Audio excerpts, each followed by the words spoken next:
The Extra Point with Ryan Justice is brought to you by the Phone Medic. For the best in cell phone or tablet repairs, the Phone Medic is the only choice for you. The Phone Medic also offers gaming PCs, laptops, and consoles for both gamers and everyday users.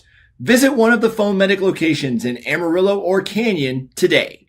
And by Macaulay Made. Whether you're looking for a custom cap as the perfect gift or to represent your small business with a high-quality hat, Bobby McCulley has you covered. Wear what Ryan and Andy wear. Wear something that's Macaulay Made. The official cap of the Extra Point. Hello, football fans. Welcome to the Extra Point with Ryan Justice.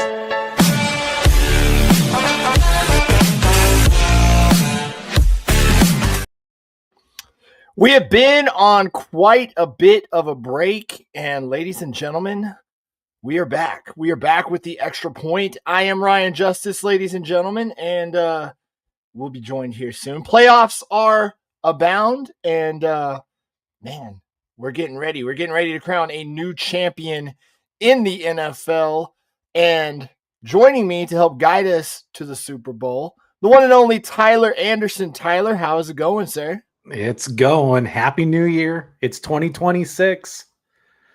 I know. And I mean, the regular season is over, which means we've gone through quite a bit of change already as we go into the postseason. It's not just playoff time. The coaching carousel is spinning about as fast as it can go. And boy, is it going faster than I have seen it go in quite a while. So we'll go ahead and jump right in to hot topics, and the hottest topic of all, John Harbaugh is out in Baltimore after 18 seasons, after 180 wins.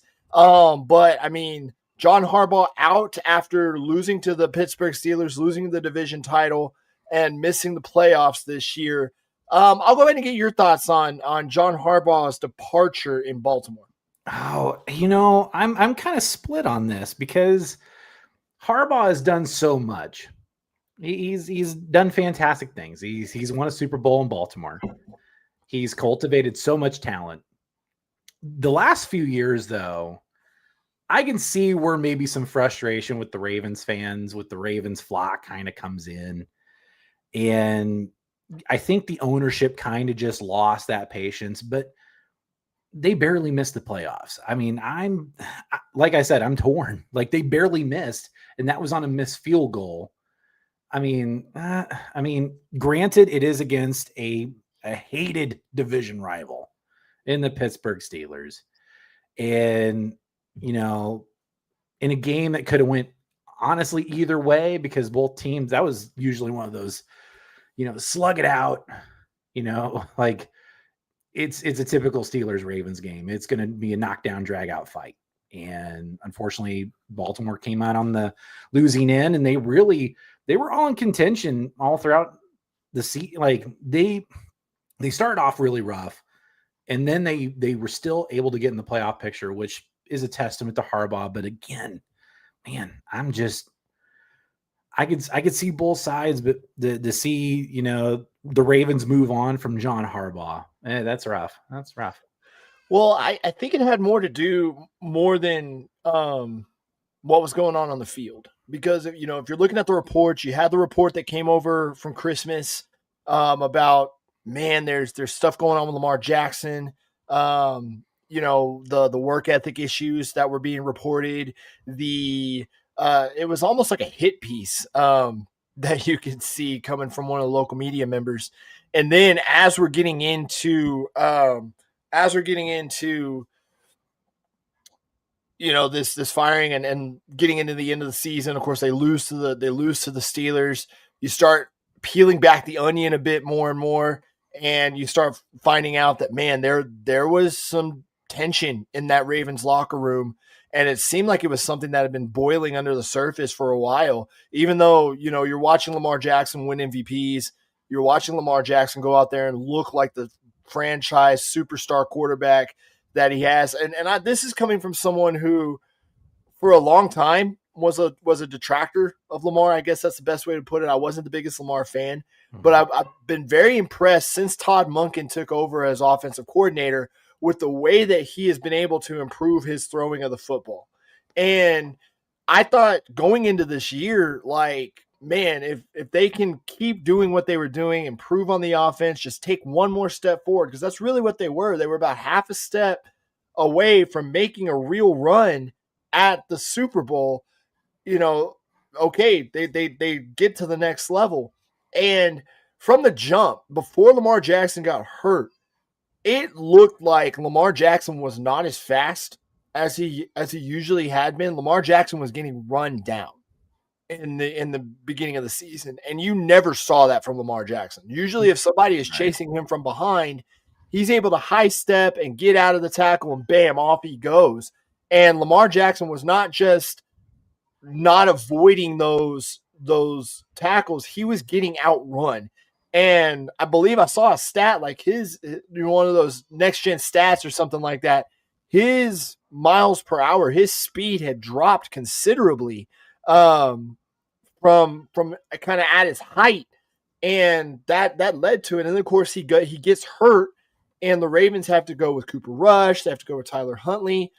He comes back, and the Ravens go on a little bit of a streak here, get themselves in position for the playoffs.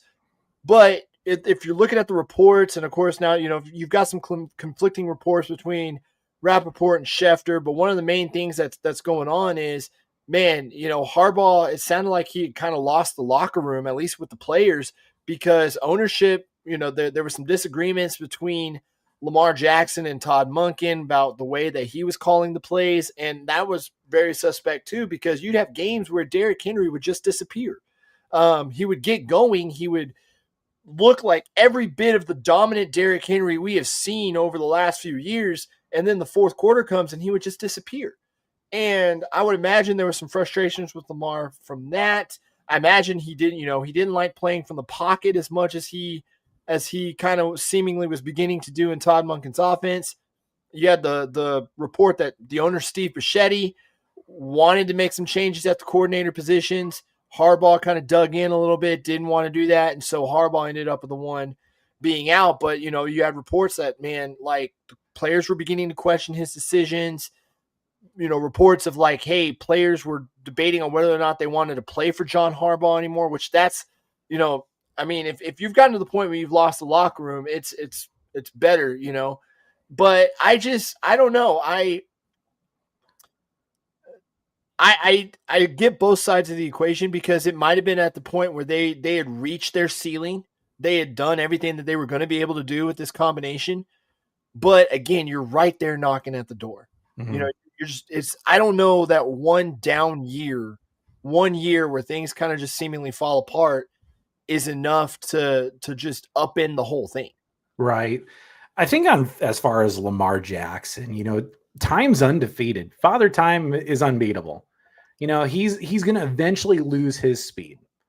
But I mean, you're entirely correct. Like in the fourth quarter, like we're wondering where the heck Derrick Henry went. Because usually running backs, as they get going later in the game, as defenses get tired, that's where the running backs really take Especially over. someone like Derrick Henry. Yeah, especially somebody like Derrick Henry, that he loves running guys over. But yeah, like it's just, but also after 18 years, you feel like, maybe they've run their course with John Harbaugh. And then on the flip side, and I'm kind of arguing both ways, because I'm not really much of a Ravens fan, more of a Ravens observer. Will the Ravens kick themselves in the future if John Harbaugh gets picked up by another team? Oh, well, I mean, if you're reading the reports, like, he's already the favorite in some jobs. Like, he's starting to interview next week. He's already the heavy, like, I believe Schefter said 45 minutes after the firing was announced, you had seven teams calling him, and there was only 6 openings, with the 7th being the Ravens. So there's somebody who already still has their head coach, and apparently there were multiple teams that still had their head coach that were looking to call about John Harbaugh. We're now starting to get some reports that maybe the Ravens or not the Ravens, the Dolphins are a Mm. team that's interested in, okay, maybe we do want to move on from Mike McDaniel and bring in John Harbaugh, who can really come in and set the culture. Instantly, the Giants became the favorite to land John Harbaugh. And getting him and Jackson Dart and Cam Scatterbo and Malik Neighbors, Wan'Dale Robinson, I believe John Harbaugh could come in there and set the tone. But I could also see him going to Atlanta.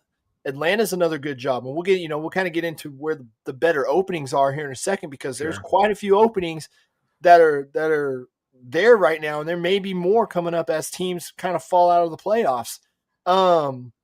But I like whoever lands him, that division's going to be put on notice. And I've seen, obviously, I would look at Tom Brady and the ownership group in Las Vegas coming after him, because he's a culture guy. He's a guy that can definitely set the tone for a team that needs to be rebuilt. And I would imagine if John Harbaugh comes in, that kind of smooths things over with Max Crosby. But right now, I think the two best places for him to land would probably be either Atlanta or the Giants. I agree because the Giants, they have the pieces there. They have all the pieces. It's just everybody got hurt. Yeah, everybody got hurt. And then Atlanta, again, that was the same situation. Everybody kind of got hurt, but you still have Bijan Robinson. You had a decent Kyle Pitts. Kyle Pitts at tight end.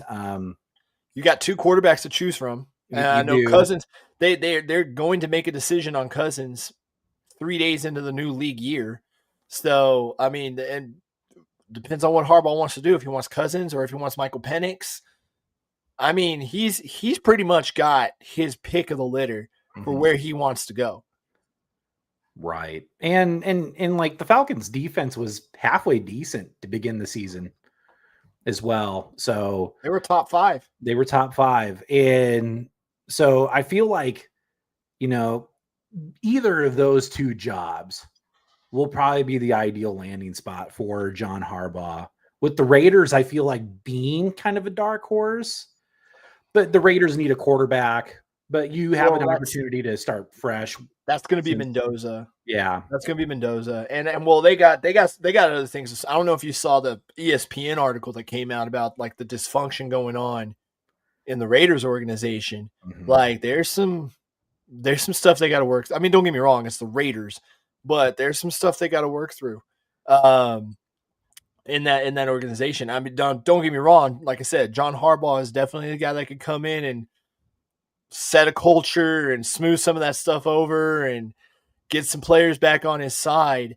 But I'm looking at the Giants as like the Giants and the Falcons as possibly the two ready-made teams for him to step in and really do something.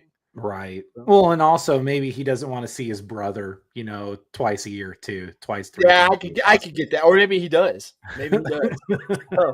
John Harbaugh wasn't the only coach that was took a ride on the coaching carousel.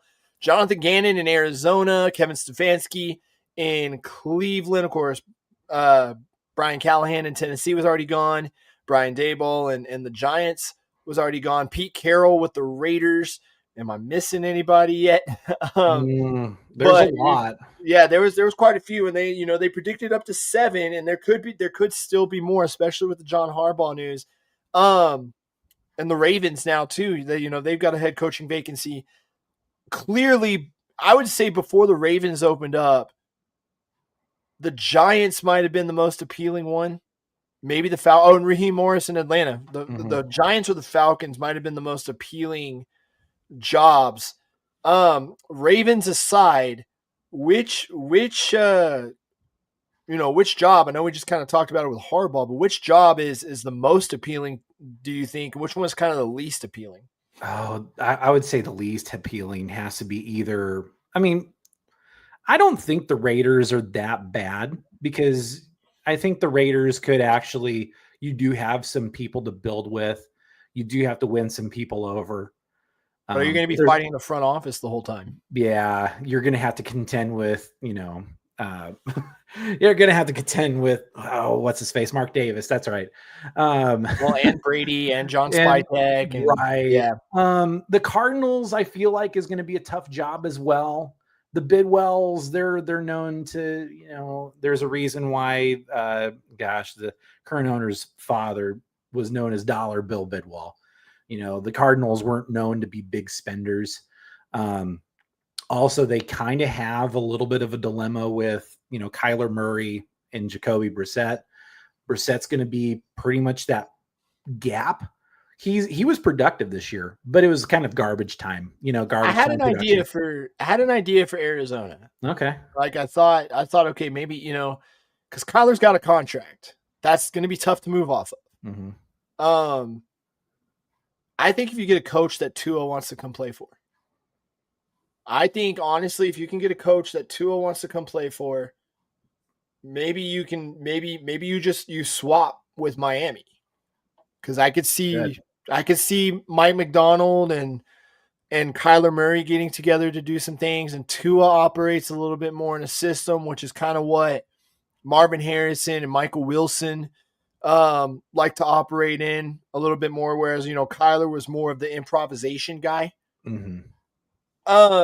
I mean, Raheem Morris is getting calls, but I'm not, aside from Harbaugh and Stefanski, I'm not really finding a lot of guys that are out there that recently got fired. Those guys are probably, I think those guys, aside from Stefanski and Harbaugh, I think those are the only two that are going to land a job right off the bat. Right. I mean, some other coaching candidates that are out there. Clint Kubiak's getting a lot of run. Matt Burke with the Texans is getting a lot of buzz. Anthony Weaver with the Dolphins is getting a lot of it. Jesse Minter, I believe, with the Chargers is getting a lot of buzz about head coaching opportunities. There's going to be some first year head coaches.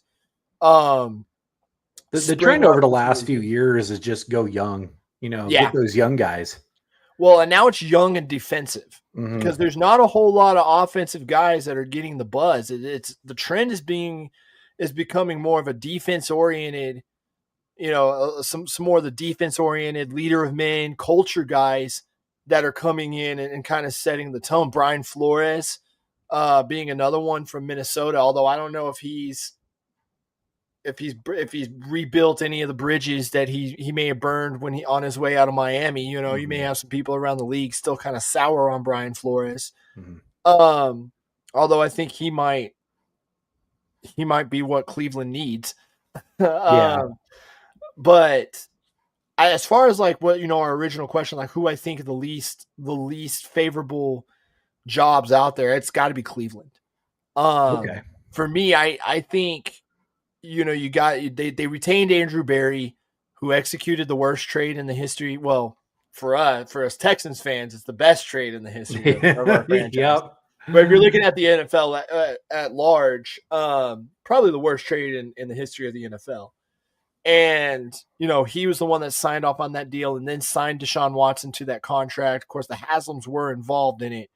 But, and then you've got him kind of taking quarterbacks that coaches don't want. What are you going to do with Shedeur Sanders? What are you going to do with Deshaun Watson? What are you going to do with Dylan Gabriel? Don't get me wrong. There's pieces there in Cleveland. I felt like I've long felt like no matter how much it benefited my team, I've long felt like blowing it up in Cleveland was the wrong move to do. Because I felt like they were getting someone with Baker Mayfield and Kevin Stefanski. Right. I believe their offensive coordinator is interviewing for their head coaching job, which is not usually a good sign. No. Because that's usually especially if he's a first-time head coach. So, it's gonna be a much different looking National Football League as far as coaches go next year when you've got roughly a sixth of the league, possibly more. And I think Black Money continues. I've heard some things about, I don't know if they're speculation a lot, but if the Bills can't get it done this year, do you move on from Sean McDermott? And I think if the Bills job comes open up, that's going to be even harder than the Ravens job. Oh, I believe so. Because, you have all these pieces. You have Josh Allen. you're only like, maybe one or two pieces away from being Super Right Bowl back there. caliber, and that's on the defensive side. And then of course there's the the hanging sort of Damocles over the league that Mike Tomlin might finally step away from the Steelers and go into TV. That's been picking up some buzz over the last couple of days as well. So they're get ready, because this coaching cycle is going to be interesting. It's far from over. And the other side to this coin that's not playoff related is free agencies coming up. And there's some big names that are looking to move teams. If we're keeping it here in Texas, the Dallas Cowboys, Javonte Williams and George Pickens, both going to be free agents this year. They got to get something done, I believe, with Quinnen Williams and Kenny Clark. Like there's those guys are going to be on the move. We just mentioned Tua and Kyler Murray. It's more than likely those guys are going to be parting ways with their respective teams. Kirk Cousins, I would imagine, is going to end up being on the move at some point. There's always the possibility that the Ravens say, hey, we want to completely clean house in the middle of these contract negotiations with Lamar Jackson and find a way to trade him. If they're going to get a new coach, they might as well rebuild as well. Sure. Breece Hall, he's going to be a free agent this year. Deebo Samuel is going to be a free agent this year. So there's a lot of big names that are going to end up on new teams next year. Oh yeah. Yep.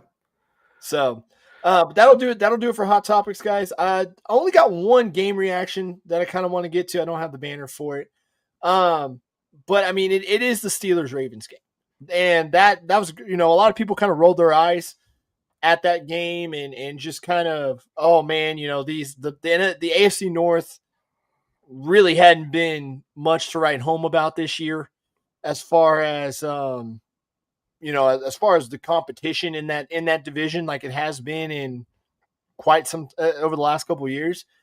Steelers and Ravens put on a show Sunday night. They sure did. They sure did. It made me feel like I was watching Steelers Ravens, from about 5-10 years ago. Yeah. Whenever those two teams to get together, it's the record's got to be flown out the window. And then for a win and get in, I think that just spices the chili just a little bit more. Yeah. I mean, you had total of 27 points between the two teams scored in the fourth quarter. Mm-hmm. Rodgers thrown 47 times. Now, don't get me wrong. I think if you're Pittsburgh, you definitely don't want Aaron Rodgers throwing more than 30 times. No. Oh no.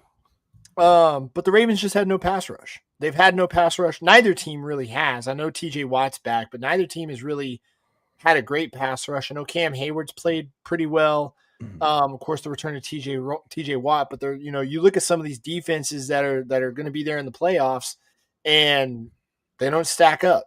So, I mean, they were able to put on kind of an offensive show, especially in that fourth quarter. But I mean, I think it was the last gasp. I know, we know now what the aftermath is, but I'm talking about like in terms of the game.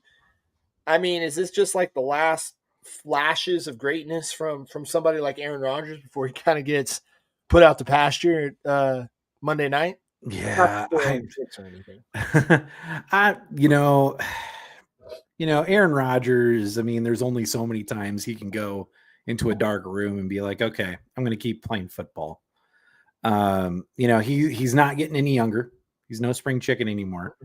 He can still sling a football, but I think the only way he stays in the NFL is he goes to an immediate contender that all they're missing is just a quarterback. But I feel like Rodgers has been on the decline for at least the past several years. He's shown his age this year. Yeah, he really has. And he really showed his age when he was with the Jets. Like, yeah, but the Jets are just the Jets are the Jets. They're a mess. They're horrible. We'll get to the Jets here in a second. That's putting it nicely.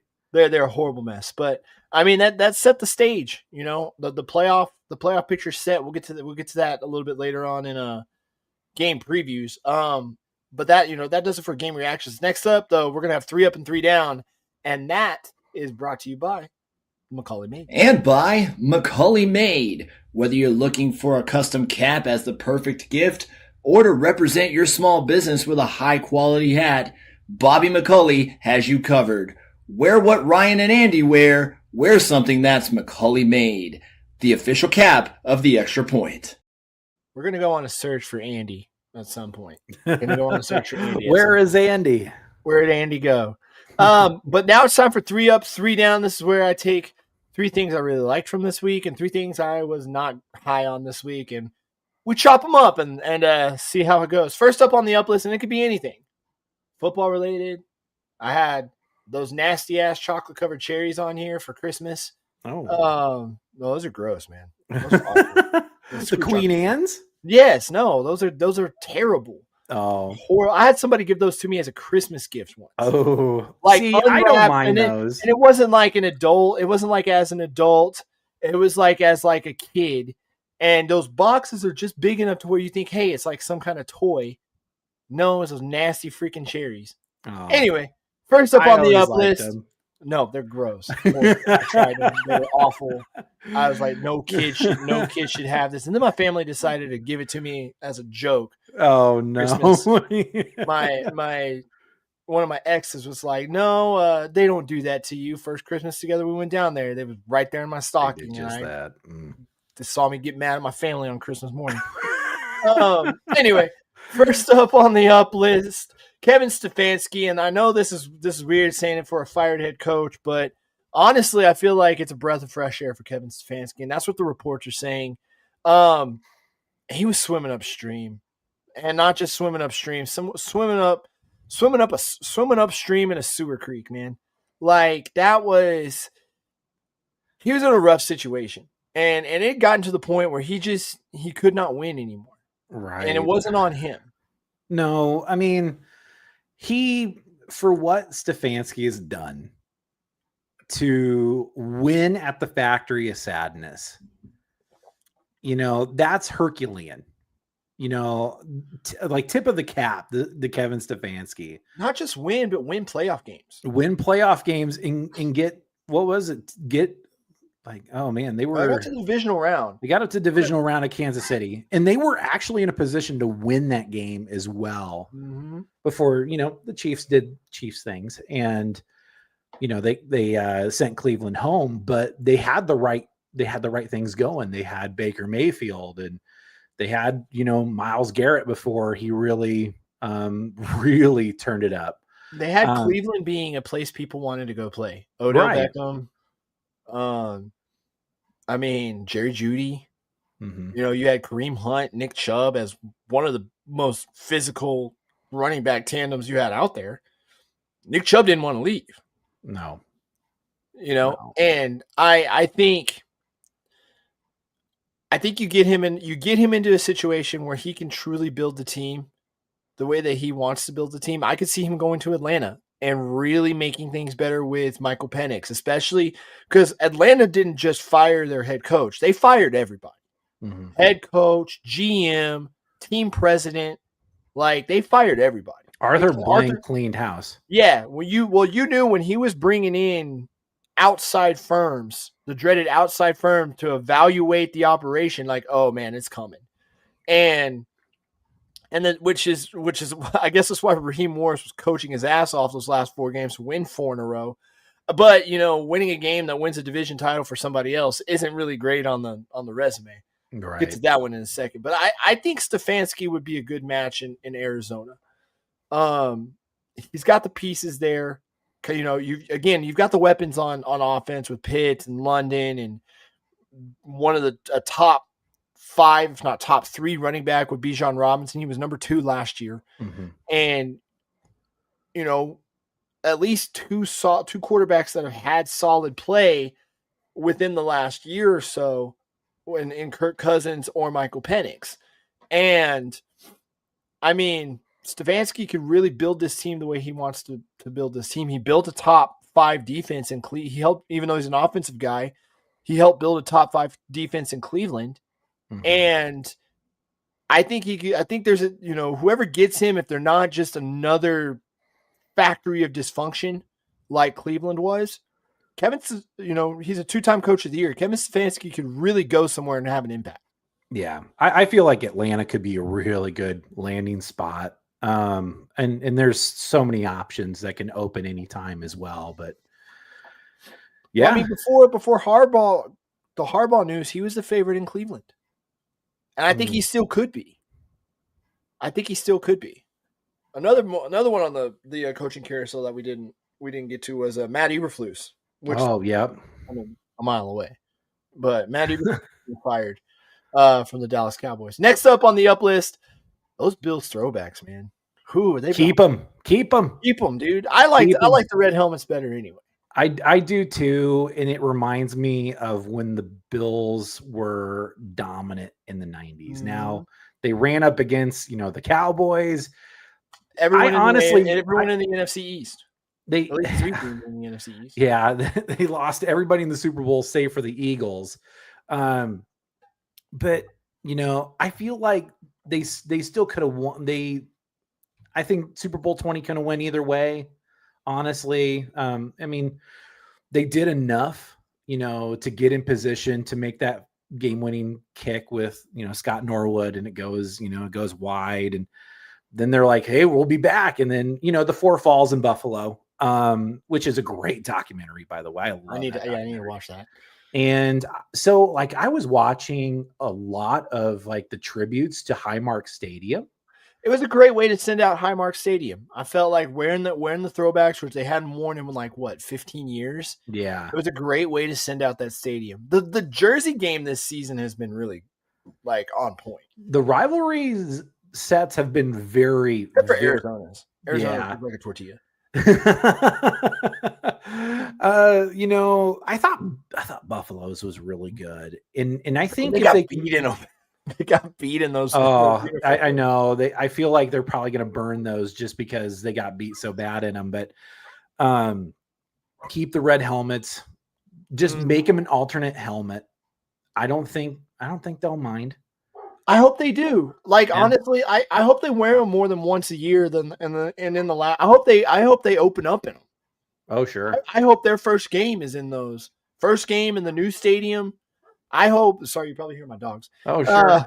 That's okay. I hope their first game in the new stadium is in those throwbacks. I think a really underrated kind of and the Jets were in theirs too.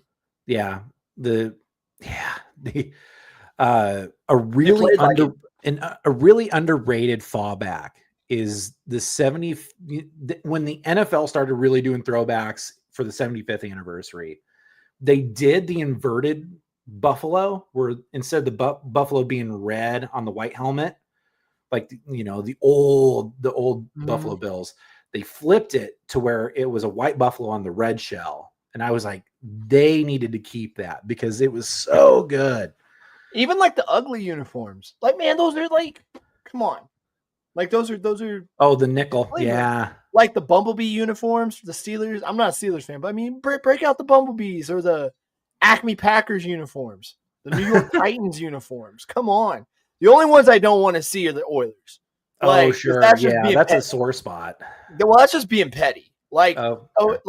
That's just, hey, we have those, especially when you're wearing them against Houston. That's just, hey, we have these uniforms and you don't. Well, Tennessee, you got your ass kicked twice wearing those uniforms against. But who has the better uniform game? I think Houston does. So advantage Houston. Especially I don't know. I'm not gonna lie, those Oilers uniforms and that Love You Blues. Love You Blues are classic. They are sweet. It's sweet. But I know. I mean, you gotta hand it to don't get me wrong. I felt like the Bills throwbacks, best throwback all year. Mm-hmm. Seattle wore those '90s throwbacks quite a bit this season too, and those are pretty clean. And of course, you got to go with the Eagles and the Kelly Green and all. Kelly Green, and then I think if you do the Kelly Green with the 3D eagle wing, I think that would be pretty sweet. Maybe, yeah, maybe. I mean, and then also I think we're forgetting a really great uniform, which is the Creamsicle Buccaneers. Now, they were terrible in the Creamsicles. But gosh dang, they look good. Look good getting their butts whooped in Creamsicle. They do look good. I think I don't know. I've never been a fan of the red Falcons helmet. Wasn't a fan of the. I mean, was okay. It didn't really do much for me. Now we'll say, but the '90s Black Falcons, yeah, the Michael Vick era. yeah. Those Now were I'm not good. gonna lie. Like if you outside of like throwbacks, you're looking at alternates. Those Texans red ones Oh, the Battle or the Reds. H Town ones. The Yep. H-Town ones I are nice. like the H Towns. I thought the H Towns. I'm ready to see their rivalries next year because they're up for the rival uniforms next year. Oh my So gosh! those are going to be nice. So let's go throwbacks in general on the up list for this week. Thumbs up for me because I'm a uniform aficionado. There you go. This week on top of the mountain, though, and of course the top of the mountain for week 18, and we're getting close to giving out the year-end awards for top of the mountain and Factory of Sadness and all that for the extra point. Last year, Saquon Barkley won it, and this one's probably a strong candidate for it this year. Top of the mountain goes to Myles Garrett. He sets the new sack record, 23 sacks against Joe Burrow, and in their win in Week 18. Probably the one big positive thing coming out of Cleveland was Myles Garrett and just the absolute tear that he has been on this season. I feel like earlier the year, the man got paid, so he made every cent worth the contract money. Earlier in the year, the man requested a trade too. Oh yeah, true. And then he got paid. Yeah. So I mean, he forced it, but he put his money where his mouth was. He made it, worth every penny. Worth every penny. So I feel like, I felt like towards the end of the season, Cleveland did get a little bit better, and a little bit better. They got, granted, they beat it, like they beat Pittsburgh, which was at home. That was kind of, they held Pittsburgh only 6 points. Yeah. And then they did beat Cincinnati. That's still 2 divisional wins. I do feel like, despite themselves, the Browns do have things going. And if you build that defense around Myles Garrett, you might have something a brewing. They still finished as a top 5 defense. They did. And that to me, if I'm a head coach looking at that and kind of looking at the big picture with Cleveland, you go, man, I get to have a defense that's got Myles Garrett on it.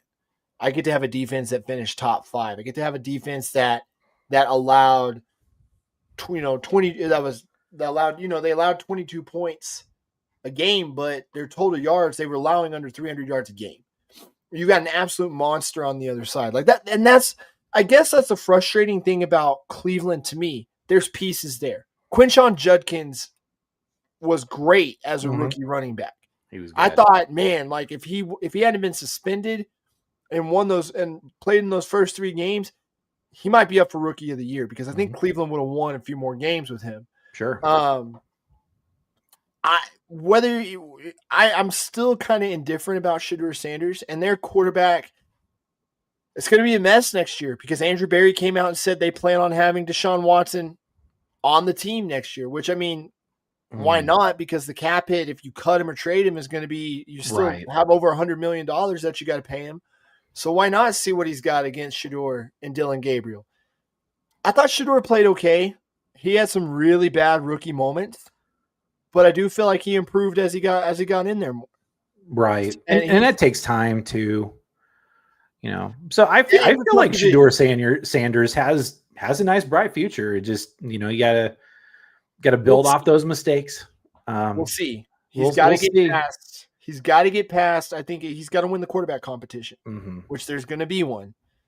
And I think the circus around him has to die down. But we're taking away from Myles Garrett, man. 23 sacks. Exactly. Broke the record. And I know Michael Strahan came out and was like, oh, I did it in 16 games, blah, blah, blah. Well, Michael Strahan also played 130 more snaps than Myles Garrett did the year that he broke it. So it kind of balances out.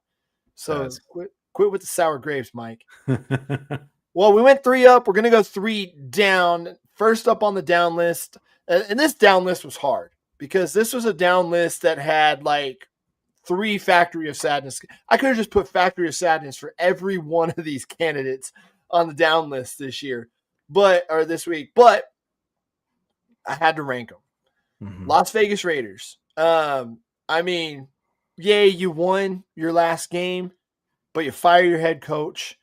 you got this article that came out on ESPN. It's a long article. It's a long form article. If you have some time, sit down and read it because it kind of details like just the circus that is in Las Vegas and how Pete Carroll was just kind of like the last resort, the last choice I think that they wanted to have for there. But and just like how okay, Brady and Spytek are now influencing this coaching search.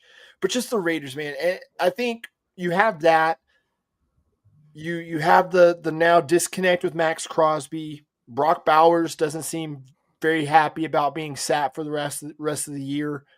I feel like you had something special with Ashton Genty, and it just got wasted because you wanted to pair up Geno Smith and Pete Carroll again.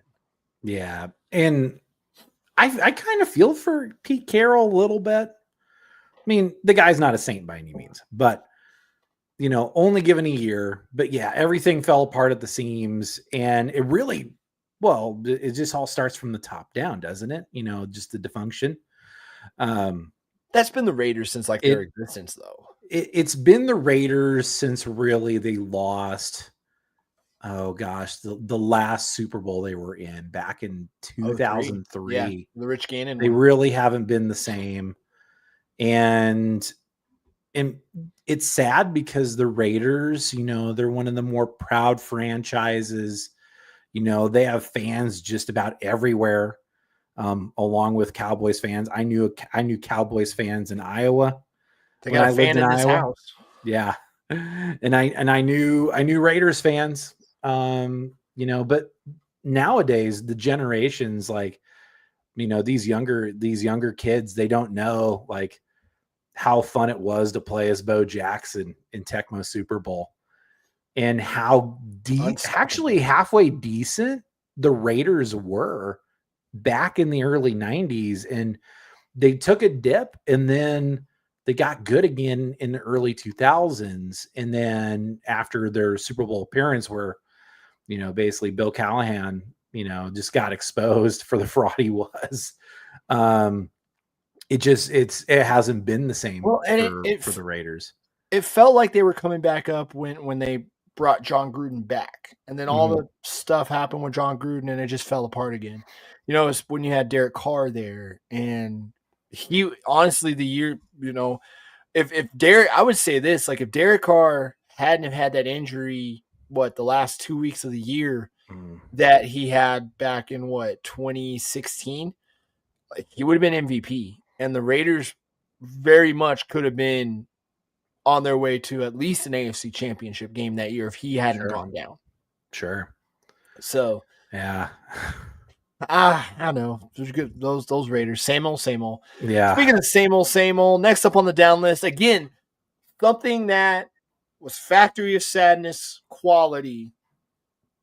Like it was a qualifier for the New York Jets, but I mean, just in my mind, one thing got it overhead. The New York Jets become the first team to finish with 0 interceptions on the year as a defense. That is just incredibly bad. Like you play professional football, and especially if you're a defender, you're going to be halfway. You're at least halfway decent. You can at least play by mistake. No, it's just. How can you not reel in an interception, even for all the bad quarterback? I mean, for like all the injuries that an NFL team can endure and all of the backup quarterbacks and the third string quarterbacks that you can't reel in a pick. I mean, oh my gosh. All hope was lost, when they traded Sauce and Quinnen Williams. Now, don't get me wrong, things could be looking up for the Jets. And I don't put this on Aaron Glenn. He inherited a mess. He did. He's got to sort through this. And I feel like with the Jets picks and everything, they could bring some guys in to really turn that around, I guess, on the defense. They need a quarterback.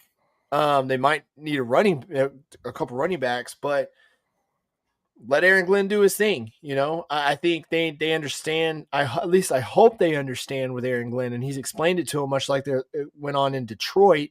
They fired their offensive coordinator, by the way. again, like the Black Monday came. Like there was a lot going on Black Monday. But I think if you give Aaron Glenn some time, give him a quarterback, maybe find him an offensive coordinator that really can just take over that side of the ball, let him be the CEO or let him work on that side. Maybe they can turn it around. I don't know. I think they're just such a mess right now that it's again, rip it down to the studs and rebuild it. But 0 interceptions, man. That is just, gosh, that's flabbergasting. Yeah, I mean, if Aaron Glenn basically found found rock bottom, he essentially hit the basement. But I do feel like you give him time. I mean, for some odd reason, it's not too long ago that the Cleveland Browns gave Hugh Jackson a chance, to coach for, several years, and he had an 0-16 season somewhere in there. So I feel like, Aaron Glenn has to rebuild it, and he's going to have to rebuild it the hard way. And it's going to take time. It's going to take some really good drafts. It's going to take luring some people from free agency. That's the good thing about the draft, though, for the Jets, is like their draft capital they're set up for the draft capital. So they got to nail those picks. They have to. And the Jets are notorious for messing up draft picks. Yep. Well, if no interceptions doesn't qualify you for the Factory of Sadness, what does? Well, how about winning a division title for another team? The Atlanta Falcons lost the NFC Championship game or won the NFC Championship game, the NFC South Championship game for the Carolina Panthers, defeating the New Orleans Saints, who were representing the Tampa Bay Buccaneers. And one of the craziest things that I've seen, where a game involving two teams that aren't even on the field decides the NFC Championship for the NFC South Championship for one of those two teams. I could have put the NFC North on here, but the fact that the Atlanta Falcons win 4 in a row, win a division championship for someone else, tie for first in the division, and then fire their coach. Fire everybody. They should have fired everybody. It is so topsy-turvy because the Buccaneers beat the Panthers. And then, we need the Saints to beat the Falcons. Well, that didn't happen. No. So Tampa Bay did it to themselves. They slid towards the end of the season. 2-7 down the stretch. 2-7 down the stretch, which hurts, and if you turned some of those L's into W's, we would be saying, well, Tampa Bay ran away with the division. However, just because they slipped so badly, they had to rely on another team, shame on you, Tampa Bay, but yeah, that was just how goofy, how distorted the NFC South was this year. The Falcons were the most frustrating team to me all year, because when it didn't help them at all, they played out of their mind. I mean, beating the Rams, beating the Bills in primetime games. Yeah. On Monday Night Football, getting to a point where they were a top 5 defense and then sliding all the way to the middle of the pack. I mean, it's just, I was sitting there, I would watch Falcons games going, why are they doing this right now? Why are the Falcons beating a top team and you give me the any given Sunday stuff. The Falcons are not supposed to be doing this. Like, pick a lane, be bad or good. Don't ride the fence post to be in this 8-9 team. Good when it matters to nobody except, or maybe someone else that's not you and not helping your playoff hopes out at all. Win 4 in a row down the stretch and win someone else's division title. Get your head coach and everybody fired. They frustrated the hell out of me all year long. Frustrating was pretty much the right word for them, because I was thinking, like the Monday night game against LA is going to take care of Atlanta. No, Atlanta punched them in the mouth, and LA didn't know what to do. They were double-digit favorites, I believe. Yeah. LA was. I'll have to go back and look, but I believe they were at least a touchdown favorite in that game. Oh my gosh. And then for Atlanta to go around and just smack around LA and then beat the Saints. It's like Raheem Morris would sleepwalk through 2 or 3 games at a time, and then wake up and go, "Oh crap, yeah, we got to be good." And it was just I got to save my job. Yeah, like it cost him his job. Even though he won 4 in a row down the stretch, but it didn't matter because every time you were good, it never mattered. No. Like, oh, we're eliminated. Now let's start playing like we need to be playing. Like, it's just. And we were having conversations earlier this year where it was like, did Raheem Morris lose the locker room? Yeah. We had that discussion. We were like, okay, Raheem Morris, you're a dead man walking. And then all of a sudden, I'm going to win 4 more games. You know, gee, like I don't get it. It's so frustrating. And I guess, you go all the way back to last year. Hey, we're going to pay Kirk Cousins a crap ton of money and draft a quarterback in the first round. Like, what are we doing here? Oh my gosh. I hope they find a coach, man. I hope Arthur Blank turns it around. Yeah. That'll do it for 3 Up and 3 Down. Next up, we're going to get into Buy or Sell. And Buy or Sell is brought to you by Phone Medic of Amarillo. The Extra Point with Ryan Justice is brought to you by The Phone Medic. For the best in cell phone or tablet repairs, The Phone Medic is the only choice for you. The Phone Medic also offers gaming PCs, laptops, and consoles for both gamers and everyday users. Visit one of the Phone Medic locations in Amarillo or Canyon today. Definitely want to go check out the Phone Medic of Amarillo if you guys got some tech needs. Still got an iPad we need to give away. Hopefully we're giving away this iPad at the end of the season. But now it is time for Buy or Sell. If you've never seen Buy or Sell, basically I'm going to throw a topic out. Me and Tyler are going to say whether or not we buy it or sell it. We want you guys to chime in the chat. Let us know if you buy or sell what we are talking about. If you agree with us, if you don't agree with us, if you think this whole thing is stupid, well, let us know in the chat. Anyway, buy or sell time. It is, and buy or sell that it is Josh Allen's time with a playoff that doesn't have Lamar Jackson, Patrick Mahomes, or Joe Burrow in it. Is the buy or sell? It is Josh Allen's time. Oh, man. So tough. Put your money on it. I'm going to have to sell because not that I don't like Josh Allen. I like Josh Allen. I think he's one of the most affable quarterbacks in the league. However, it just seems like he has no defense to back him up. I feel like he's become the equivalent of, Dan Marino, where Dan Marino was hampered by the lack of a running game. And, Josh Allen, as much as I wish as much as he wishes he could go play defense and go play Iron Man football and bring football back to the 1930s, he just doesn't have the defenses that he did. Now, like if we took the Buffalo Bills from 2 or 3 years ago, I'd be like, oh yeah, like absolutely Buffalo's got a shot. But their defense has been just run ragged, and I just can't see it. Unfortunately, as much as Josh Allen is going to give mind, body, heart, and soul to winning these games, I don't think it's going to be enough. Yeah, I'm going to sell this too. And you look at their bottom 5 in rush defense, and there's a lot of teams in this playoff picture that running the ball is very much a key part of what they do.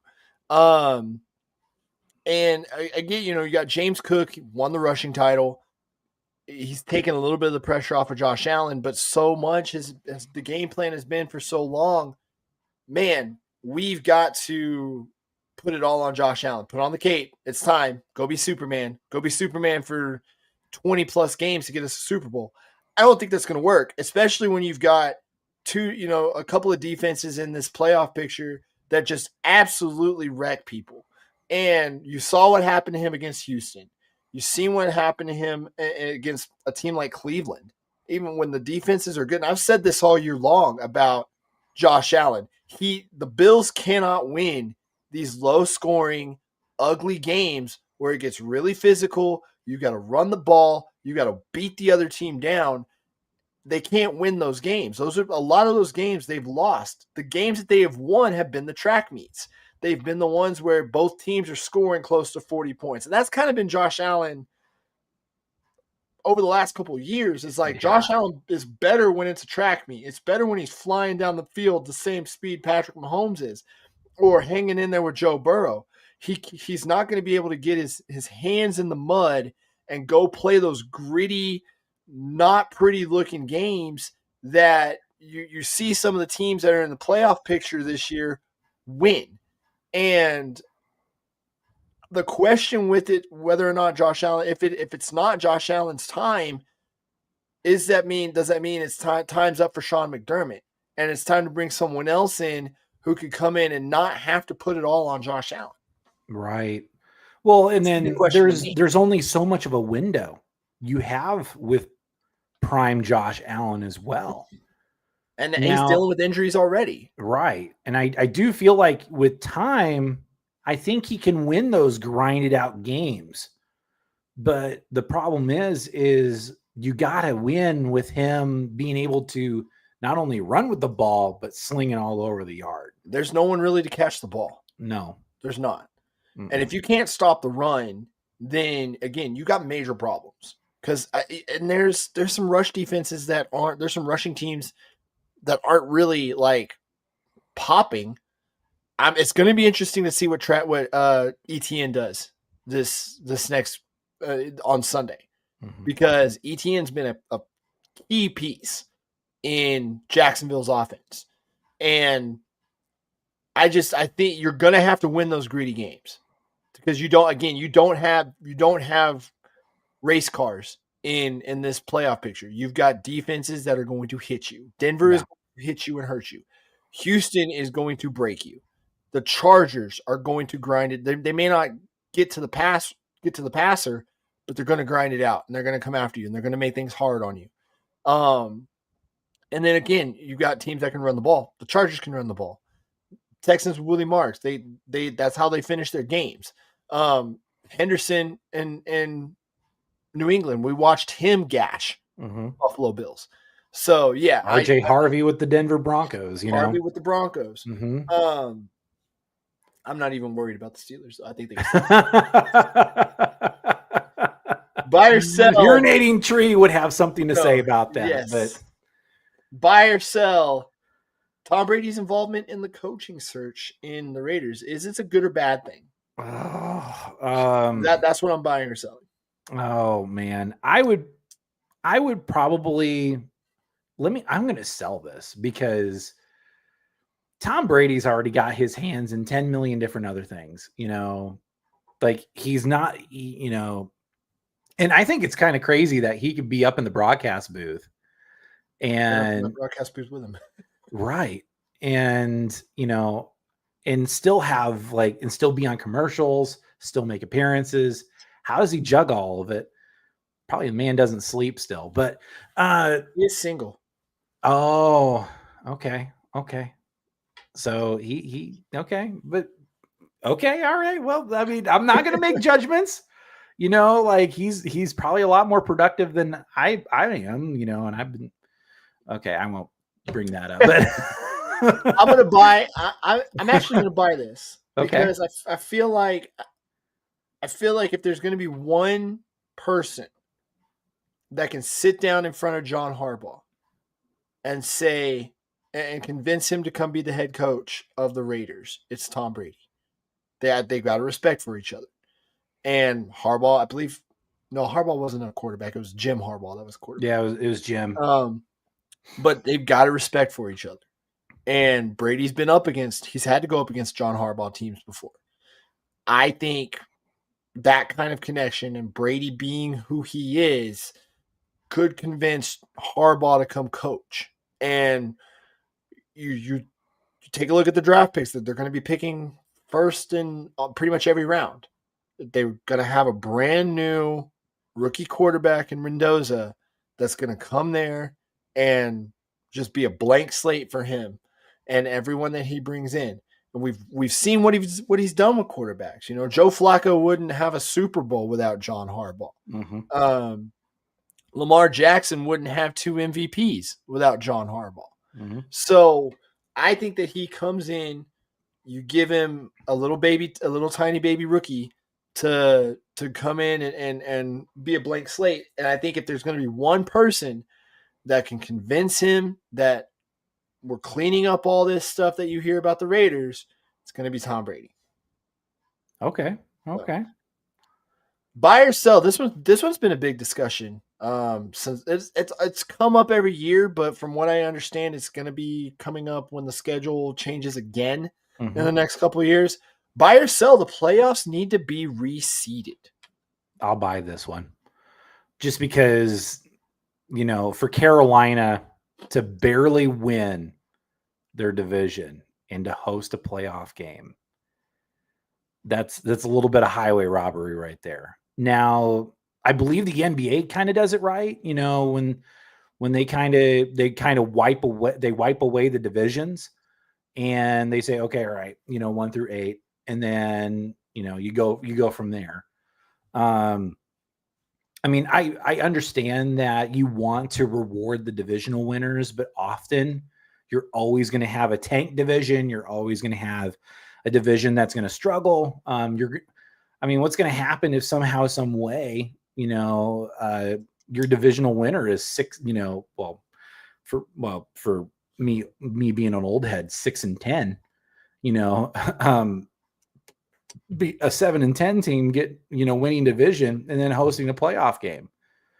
It just you got to reward the teams that have great seasons. I'm gonna sell this. Okay, I'm gonna sell this because devil's advocate. I'm gonna take the hardo approach here in the sense that division races are some of the more exciting things about the NFL, and I think taking away the divisions in something like the NBA and division races in the MLB are some of the more exciting parts of that sport. The NBA needed to spice up their season by adding an in-season tournament. I don't like using them as an example of how to structure their playoff races. And the way I see it is home field advantage matters, but in the NFL, every fan's going to travel for the playoffs. So that stadium is going to be loud, I think, no matter whose offense is on the field. Sure. And I think the mindset of a lot of teams get to the playoffs and go from there. That's the season. That's when the season really starts. Get to the playoffs and go from there. I mean, the first team that had a losing season and made the playoffs won their wild card game. It's a matter of getting hot, get there and get hot. That to me is the mindset of a lot of these teams. And there's been plenty of wild card teams that have had nothing but road games and made it all the way through. I think the New York Giants was one of them. Twice. Yep, twice. And that could happen. I mean, heck, it's very real in the AFC that every road playoff team could win their game. That's a very real possibility for this weekend. No matter what you think about the Steelers, they're still a double-digit win team, even though they're basically a rotting corpse at this point. But we could theoretically have a 5 seed hosting a divisional playoff game next weekend. So I think getting to the dance and getting the thing that you take away the divisions and you just go 1 through 7, you take away one of the more exciting things about the game, which is those division races. And I think you take away the importance of the division games too, which again, some of the more entertaining games in the league. I think every now and then you'll get a team that you don't think should be there, but that's every sport. And it's up to them to get it done in the playoffs. Otherwise, they're going to be bounced, and in a month, we're not going to be talking about it. So, yeah, I'm selling that they don't need to be received. Don't mess with the bad. Don't mess with that thing. Next up, so relating to Black Monday again, we had teams fire coaches, but we also had some teams talk about keeping their coaches. One of them, the Indianapolis Colts. I don't know if you saw the press conference with the new owner, Carly Ursay-Gordon. She laid it out in the press conference that she stressed to Shane Steichen and Chris Ballard after the start and the collapse and everything that happened with the season that they need to be operating with a sense of urgency. And that to me was basically a veiled threat of, hey, get it done next season or this is y'all's last season. So buy or sell. Is it a good idea for Indy to keep Shane Steichen and Chris Ballard? Ooh, I'll buy this. They did. Sure, they went in on Sauce Gardner, and it kind of backfired. But the Colts were also riddled with injuries as well. There was only, you had to rely on Phillip Rivers to come out of retirement to play some pretty decent football. He did okay. But Daniel Jones had a heck of a season. And then once he went down, I thought, I was like, oh man, I don't know. The Colts just, they lost their guy. Because Daniel Jones was having kind of a renaissance year. He was really getting a flow of things thanks to Jonathan Taylor at running back.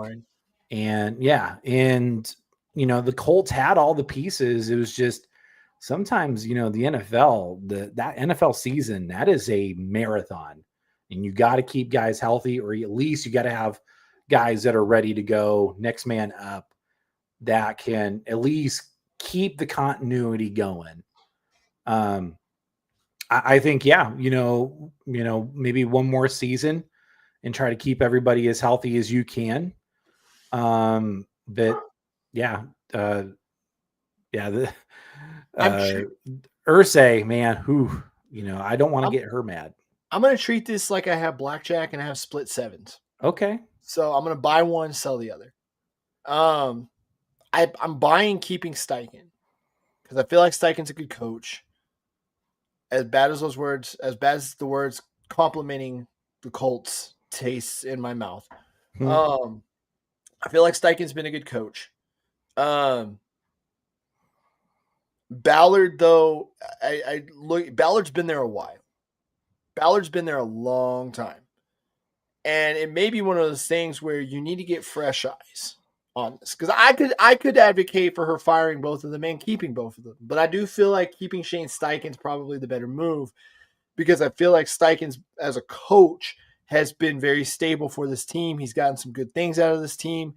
Some of Ballard's decisions, I think, has hampered what Shane Steichen's been able to do as a coach. And I get taking the swing on Sauce Gardner. I don't get trading 2 first-round picks for him. Yeah. Because now you're in quarterback hell. Because you have no first-round picks over the next 2 years. I believe they traded a second at some point. So they're screwed. They gotta go get a free agent quarterback. I don't think Daniel Jones is going to be ready in time for the season. Right. Maybe you have something in Riley Leonard. Phillip Rivers might be a coach somewhere next year. Yeah. Like, he's been talked about in some circles for being a coach. And there's options out there, but do you really have the assets to trade for it as far as draft picks go? Or are you going to start trading players? Because again, there's pieces on this team. They just need the quarterback. Mm-hmm. Anthony Richardson's not it. And I think even before the eye injury, he definitely had shown he wasn't going to be it. Daniel Jones, I think before his injury, was starting to regress. But I think that's more on teams were figuring out what the Colts were doing versus like Shane Steichen having just bad plan. Like, I feel like there was more that could have been done by the front office. So I feel like keeping Steichen and giving him the sense of urgency, like, you need to get it around. I'm going to go find someone else to buy the groceries, though. Like, I feel like that probably would have been the better move. But I could see it going either way. But definitely, I would say this: they're on a short leash next year. If the Colts at least aren't competitive, if they look like they're falling apart again next year, definitely put some bets on them to be one of the first teams to fire their coach. Heads are going to roll. Yeah. Oh, yeah. Looking at her, especially somebody who's been on the heads, who's down there on the sideline, on the headset every game. Absolutely. Yeah. She's not going to play around. Well, it's time. It's Super Wild Card Weekend. We are here. It is time to get into our game previews. Over underlines and point spreads. Brought to you by, I believe, DraftKings is now who's doing the betting for ESPN. So we open up. This is not the Houston Texans slot this year. It goes to the Carolina Panthers hosting the Los Angeles Rams, who they beat a couple of weeks ago.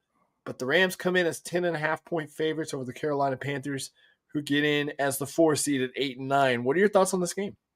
I think I went with the Rams on this one just because they have too much on offense. They're bringing back gosh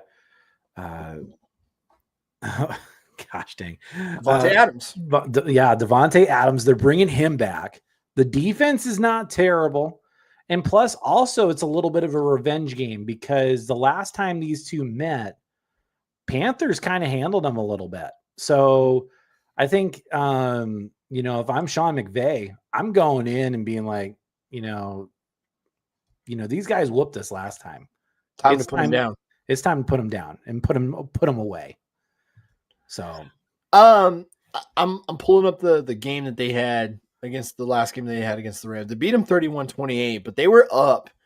I mean, they let that one slip away, actually. Yeah, they did. And Bryce Young had 3 touchdowns in that game, threw for 200 yards. Chuba Hubbard was the lead rusher. This has been the frustrating thing about the Rams the Panthers this year, is they're another inconsistently good team. Mm-hmm. You don't know which Panthers you're going to get from week to week. Are you going to get the Panthers that are just going to absolutely get curb stomped and look like they are completely inept on offense, or are you going to get Bryce Young throwing for over 450 yards in a game? Like, what are you going to get from week to week? And you got the good Panthers the last time that they played, and Kyron Williams was 72 yards on 13 carries and a touchdown. Devontae Adams did play in that game. Okay. He had 2 touchdowns in that game as well. But Bryce Young throwing for 3, and the defense, he was very close to having a perfect passer rating in that game. I want to say the Rams. Smart money.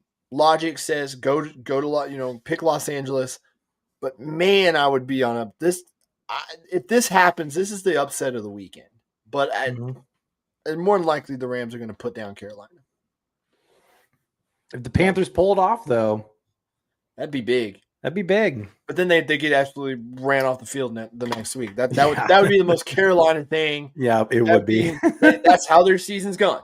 So we go on to the Saturday night game. This will be on Amazon Prime. The Green Bay Packers, Chicago Bears, round 3, baby. The last time these two teams played, boy, it did not disappoint. Yeah, and whenever the Packers and the Bears get together, that's when you really throw records out the door. And they've been playing each other forever since the NFL was conceived. And it seems like whenever the Packers and the Bears meet in the playoffs, it just seems like all bets are off. The stakes just climbed even higher. Business is just picked up. And I think I went with the Bears on this one. And I feel like they have, Caleb Williams is playing really good football right now. And when he needs to, they can put points on the board. Chicago's defense, I feel like, has a little more going for them than Green Bay. I think I went with the Bears on this one. Green Bay's banged up. They are banged up. They are dealing with Willis injuries. Is going to be out for this game, although Jordan Love is expected to be back. The Bears, to me, have been the surprise of the year. I certainly didn't expect them to be the number 2 seed in the NFC. I didn't expect them to win the division. I believe I barely expected them to get 7 wins. I'm pulling them up. I'm pulling it up right now. What I had. Credit to Ben Johnson as well, too. That to me has been the biggest factor. Has been what Ben Johnson I had him at 9-8, so I had him a winning record. I didn't have them winning the division, but I had them finishing 3rd. I had them improving, Like, I had them as a team that was definitely going to take steps forward. I thought Ben Johnson was going to come in and be a positive force on this team. Definitely, I felt like if there was anyone that was going to get the most out of Caleb Williams, right there. And I mean, shoot, Caleb Williams 58 yards shy of being the first 4,000-yard passer in Bears history. I think he gets it next year. You saw the emergence of Luther Burden and Roma Doomsday. I mean, DeAndre Swift. This offense just looked rejuvenated.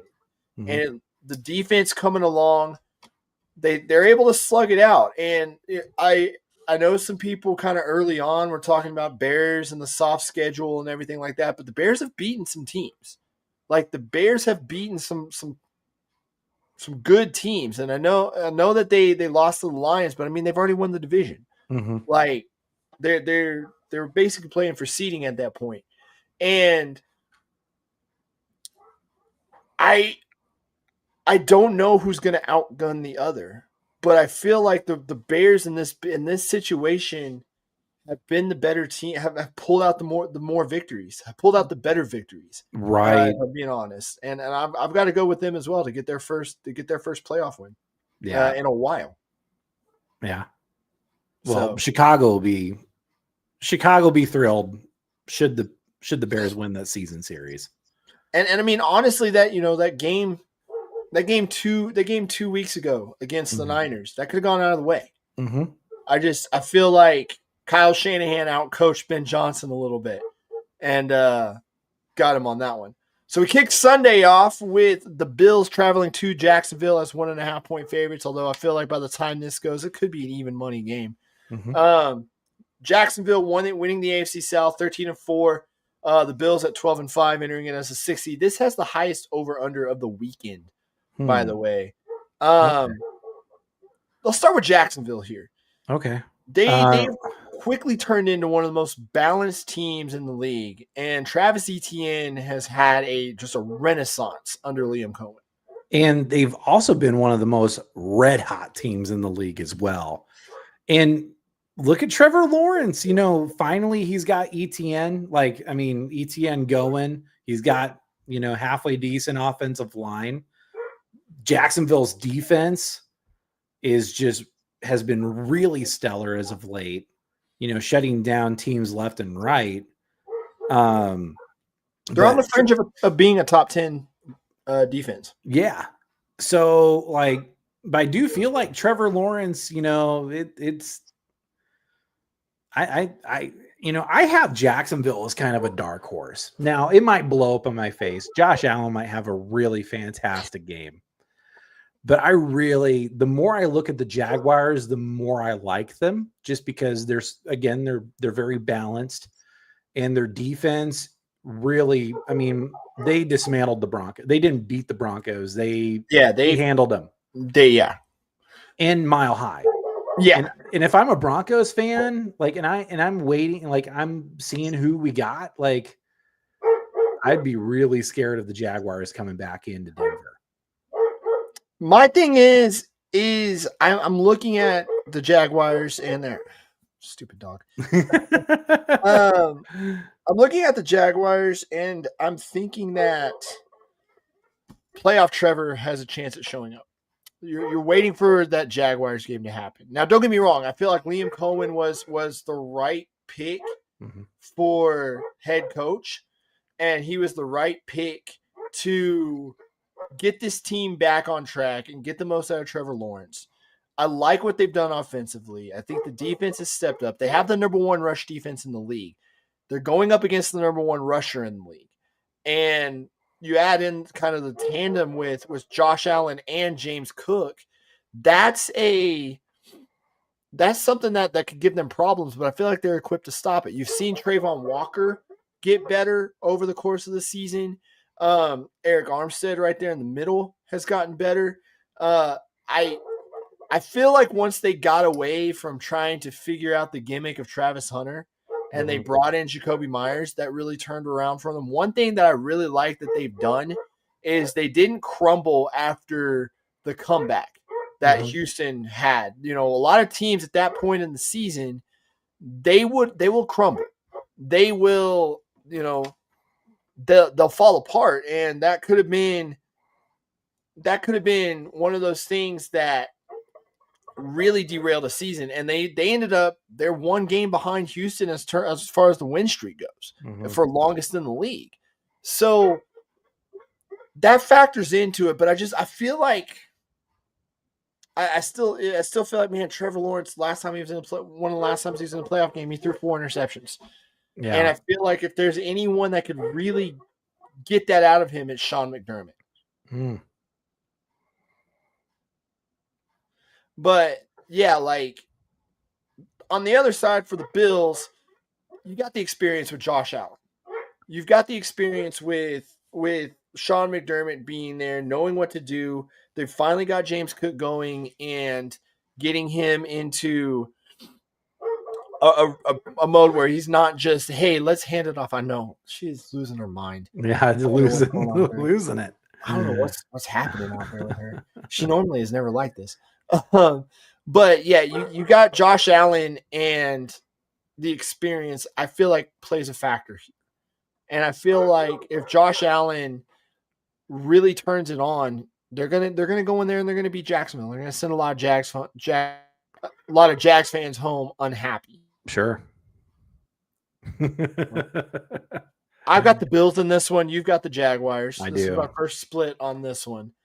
And but I like the experience better. Sure. I like the experience of the Bills better. Sure. Although I feel like it could stop the next week, but we'll see. Night game. Next up, the afternoon game. San Francisco and the Eagles. San Francisco's been battling injuries all year long, particularly on defense. Yeah. Yes, particularly on defense. But again, Kyle Shanahan knows exactly what to do. Kyle Shanahan has dealt with this before, and Kyle Shanahan has navigated these rough waters, and he's pulled it out.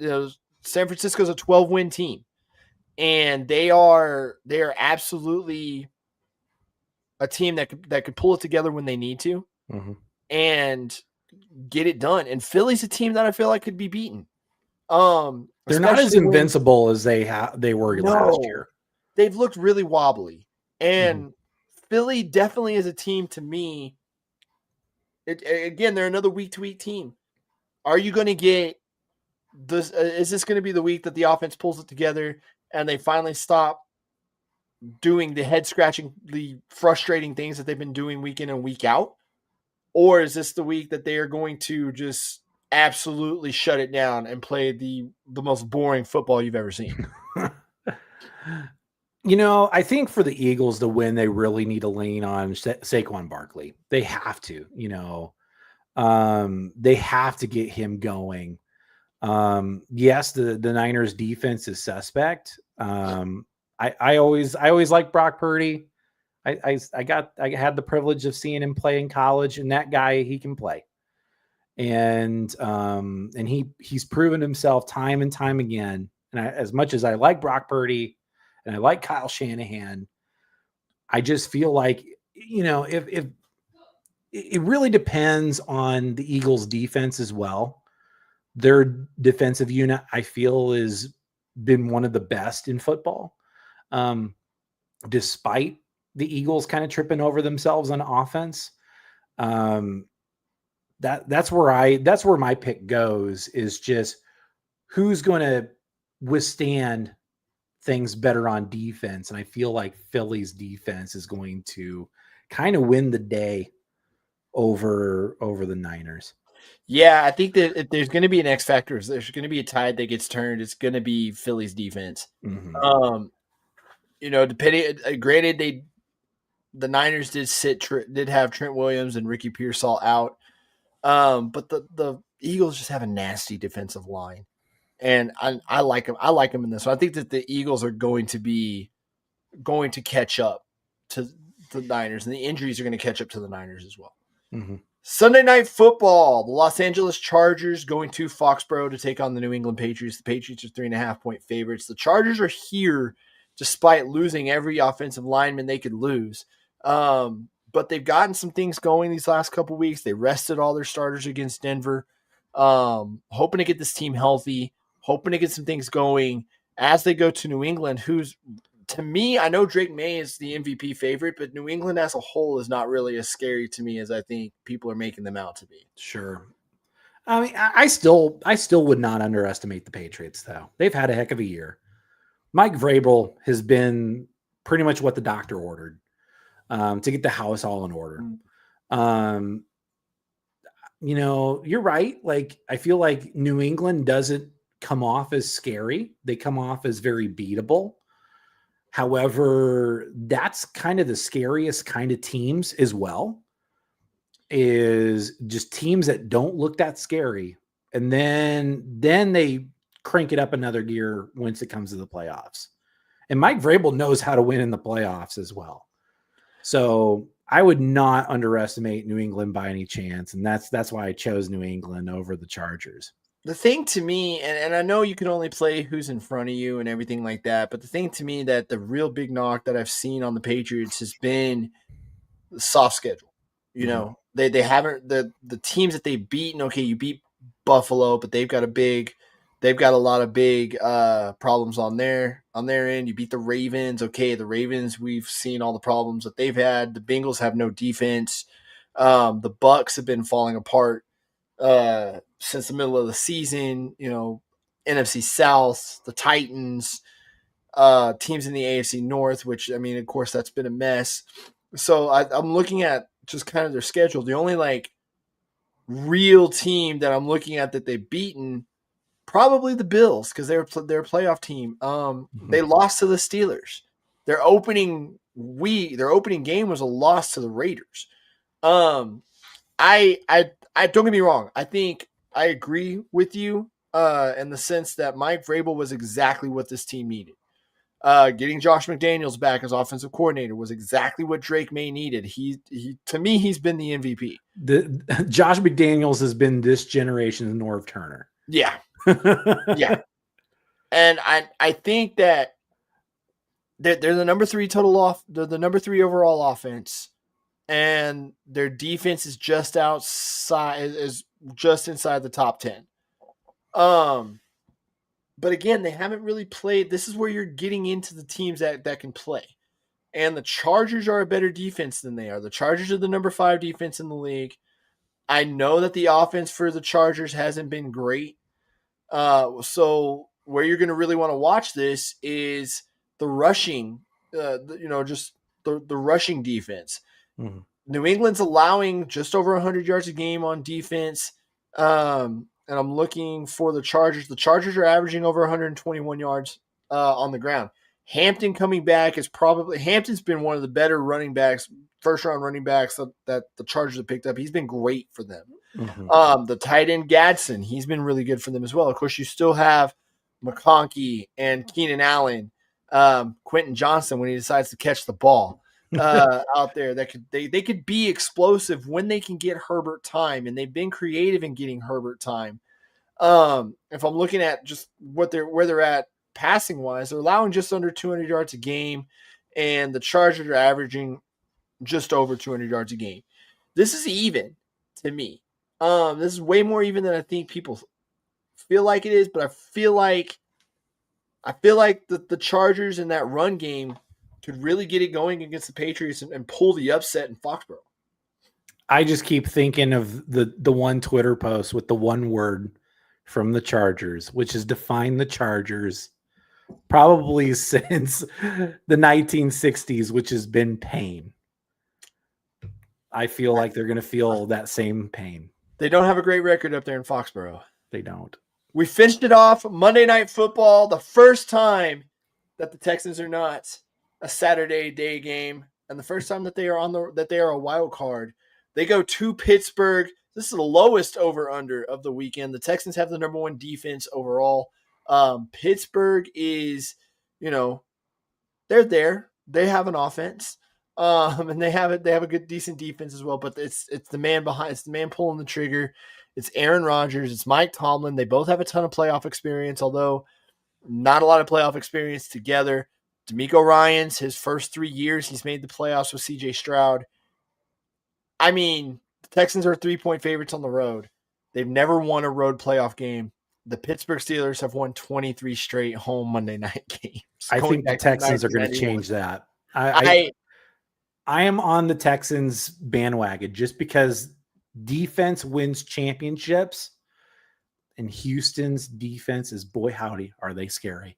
Yeah. They are incredibly scary just with all those guys. Man, I'm really a big fan of Derek Stingley Jr. just because his dad played arena football and I grew up in arena football. But yeah, it's if Houston can just put together a good enough offense, because there's been plenty of times, plenty of occasions this season where the Steelers offense has sputtered and struggled. While if the Texans can just be like, let's just put together some drives, let's make some decent passes, Houston's got a shot. What frustrates me, and I've been watching, obviously right here, Houston fan, so I'm following this team all season. They have a formula, and don't get me wrong, they've won 9 in a row. The formula has been winning, but it's the most frustrating thing to watch because they will explode. This offense will explode. Saw it in the Chargers game. This offense will get it done. This offense will look like, oh my God, where's this offense been all freaking year? And then as soon as they get that lead, they shut it down. They're content to playing conservative. They're content to protecting it. They're content to playing not to lose. And just letting the defense go out there and wreck shop. It's worked. It's worked 9 times in a row, but this is the playoffs. And, the Texans don't do a whole lot of exotic blitzes or real weird formations or anything like that. A lot of times what coverage they're going to be in. You got to go beat it. And I think that could work against the Steelers. And honestly, if there was if the playoff field looked anything like it had in the last couple of years, I would say, okay, maybe we get to the divisional round and go from there. I'm hedging my bets. I don't like to put the Super Bowl hype. For me, it really is one game at a time right now. Oh yeah. But the Steelers, it's the bottom third offense, a bottom third defense. You're going up against a team that I've compared to the 2015 Broncos, and they've been on pace with that team. I compared it on this show a couple times. In fact, I still believe they're beating, even though they just dropped from being the lowest scoring, the top scoring defense in the league. I still think they're beating the 2015 Broncos by a point or two, and they're still beating the Broncos in terms of where they are in passing defense, and that was the no-fly zone with the Denver Broncos. The offense is ranked lower, though. But, again, get what you need to out of this offense, and then let the defense do what they can. And I think that's exactly what's going to happen in this game. The defense travels. Yeah, and I do feel like it's going to be one of those knockdown, drag out brawls. That's how they've won. It's going to be a very defensive game, and it's just going to take 1 or 2 scoring drives to really decide the game. And I think that's going to be Houston. They'll have those those scores. And I think it's going to be how much can they disrupt Aaron Rodgers, because Aaron Rodgers ain't really moving, and those Hunter and Anderson are coming. Like you aren't. Don't get me wrong. Aaron Rodgers is good at getting the ball out, but Hunter and Anderson are going to be there. And if it's not them, it's going to be Togiai up the middle. And if you manage to get something, now the one thing that the Texans have been beat on this year is explosive plays. Like they'll let one fly every now and then, but you only get one, and you better make it count because they're going to lock you down the rest of the game. But yeah, I got the Texans in this one. I actually picked all the wild cards, which would end up with the Texans hosting a divisional round game, which they've never done before. Oh. That'll do it for game previews. So we move on to the extra picks. The extra picks, I do this via Prize Picks. I will post the picks after the show is over. And you guys get to win some money. If this one, if I put down a $20 bet, it's going to win me $230. You guys could win a lot of money if you guys want to throw down some picks. How it works, you pick more or less on certain stats, and it's not just the NFL. You can do NBA, you can do MLB, you can do hockey, do the Olympics, I believe, when they're coming up. So the extra picks, we're sticking with the NFL on this one. I've got Bryce Young under 192 and a half passing yards. Ooh, okay. So I think it's like you. I think the defense is going to end up swallowing him up, and I think that the Rams are going to learn. If anything, Sean McVay is a student of the game, and he's going to find something to make Bryce Young's life a living hell. Next up, I got Travis Etienne over 64 and a half rushing yards. Like I said, the Bills are a bottom 5 rush defense, and I think Travis Etienne gets going in this game, and it could end up being a literal track meet between him and James Cook in that game. So next up, I got Dalton Schultz over 43 and a half receiving yards. He's been a pretty big staple for CJ Stroud this year. He's gotten some games where he's gotten close to 100 yards, but I think that Dalton Schultz could definitely go over that mark pretty easily in this game. Safety valve, yes. And the extra one, Josh Allen over 1.5 passing touchdowns. I do think Jacksonville ends up slowing down the run and forcing Josh Allen to throw, especially once they get down there into the red zone. I don't know why it keeps doing this. Especially once they get down there right into the red zone. So I think Josh Allen is going to have a passing touchdown or two. I'd look for Dalton Kincaid, Khalil Shakir, those guys. Maybe even James Cook getting a passing touchdown out of that. That'll do it for this show for Wild Card Weekend. Tyler, thank you for being here. You bet. Anytime where I could talk football, I get giddy. There we go. Guys, as always, be sure to like, share, and subscribe, whether you're on the YouTube, Facebook, or Twitch. Thank you guys for hanging with us tonight. We will be back next Wednesday to recap Super Wild Card Weekend and get you ready for the divisional round. For Tyler, goodbye and good night.